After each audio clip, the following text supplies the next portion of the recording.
அவன பேர் பார்த்தோன்னே அவன் பேர் டோனின்னு எங்களுக்கு சொன்னாங்க. ஆனா உண்மையிலேயே அது நீங்க வச்ச பேருங்கிறதே எங்களுக்கு இங்க எடுத்த மாதிரி தான் இருக்கு. 15 வயசு 16 வயசு பசங்க எல்லாம் வந்து காலை பிடிக்கிறாங்கன்றாங்க. வெளிநாடுகள்லாம் ஸ்பெயின் எல்லாம் இருக்குன்னா அது அந்த மாட்டை காயப்படுத்துவாங்க. இங்க கட்டி பிடிக்கிறது தான்.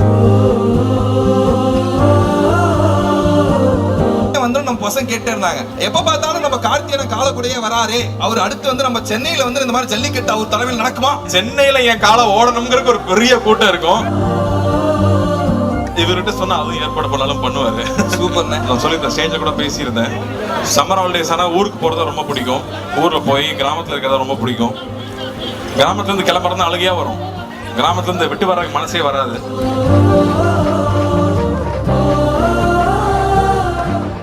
சென்னையில இந்த மாதிரி திருவிழா நடந்து ரொம்ப வருஷம் ஆயிடுச்சு.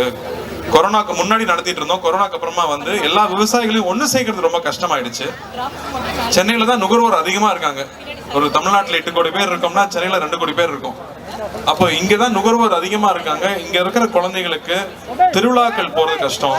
நம்ம ஊர் தானியங்கள் என்ன, நம்ம சாப்பிடுறது வந்து வெள்ளை அரிசின்னு மட்டும் தான் தெரியும். பட் அப்படி கிடையாது. இங்க வந்து 1000 வெரைட்டிக்கு மேல அரிசி இங்க இருக்கு.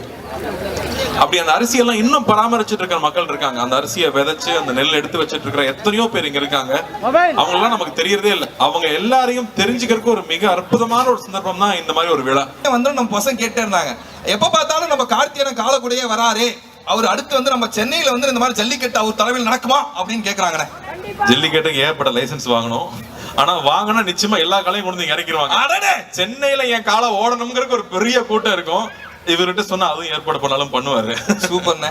நாங்களும் இது ஒரு ஆசையா தான் நினைக்கிறோம். கண்டிப்பா என்ன அப்படின்னா, ஆக்சுவலா நான் வந்து ஜல்லிக்கட்டுக்கு முன்னாடி பார்த்தது இல்ல. படத்துல நடிக்கிறப்பதான் நாங்க போய் ஆக்சுவலா ஷூட் பண்ணும் போது நான் நின்று பார்த்தேன். அது உண்மையா வேற ஒரு, அது ஒரு பிரமாதமான ஒரு விஷயம். அது ஒரு பிரமாதமான விஷயம்.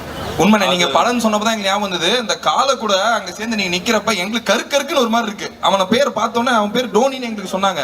ஆனா உண்மையிலேயே அது நீங்க வச்ச பேருங்கிறதே எங்களுக்கு இங்க எடுத்த மாதிரி தான் இருக்கு. ஆனா அந்த காலை கூட சினிமால வைக்கிற பேர் ஒட்டிக்கும். ஒரிஜினல் பேர் மாதிரி இருக்கும். உண்மைதானே. ஆனா அது எப்படின்னு எங்கெல்லாம் பார்க்க சும்மா சொல்லிக்கிட்டு இருக்காங்க, பார்க்கலாம் ரொம்ப கொடூரமான ஒரு மிருகம், பக்கத்துல போயிடாதீங்க அப்படின்னாங்க. இல்ல குழந்தை மாதிரி தான் வச்சிருக்காங்க. அதான் அது ஒரு டேங்க் அளவுக்கு பவர்ஃபுல். ஆனா வந்து பெண்கள் கிட்ட அது சாந்தமா இருக்கு, குழந்தைங்க கிட்ட சாந்தமா இருக்கு. அது பக்கத்துல ஆள் வரும்போது அந்த ஆள் எந்த நோக்கத்தோட வரான்னு அதனால கணிக்க முடியுது. அதுதான் அங்க ரொம்ப ஆச்சரியமான விஷயம். ஏன்னா அங்க வந்து 15 வயசு 16 வயசு பசங்க எல்லாம் வந்து காலை பிடிக்கிறாங்கன்றாங்க. அது என்னன்னா ஏறு தழுவுதல் தான். வெளிநாடுகள்லாம் ஸ்பெயின் எல்லாம் இருக்குன்னா அது அந்த மாட்டை காயப்படுத்துவாங்க. இங்க கட்டி பிடிக்கிறது தான். கட்டி பிடிச்சி எவ்வளவு நேரம் உன்னால தாங்க முடியுதுங்கிறது. அதை நேர் நின்று பார்க்கும்போது வெளியில டிவியில பாக்குறது வேற, அது நேர்ல நம்ம அங்க கூட நின்று பார்க்கும்போது நம்மளுடைய பண்பாடு இதுதான் நாம அப்படின்னு தெரிஞ்சுக்கிறது இருக்கு இல்லையா, அது ஒரு ரொம்ப உன்னதமான ஒரு ஃபீலிங் அது.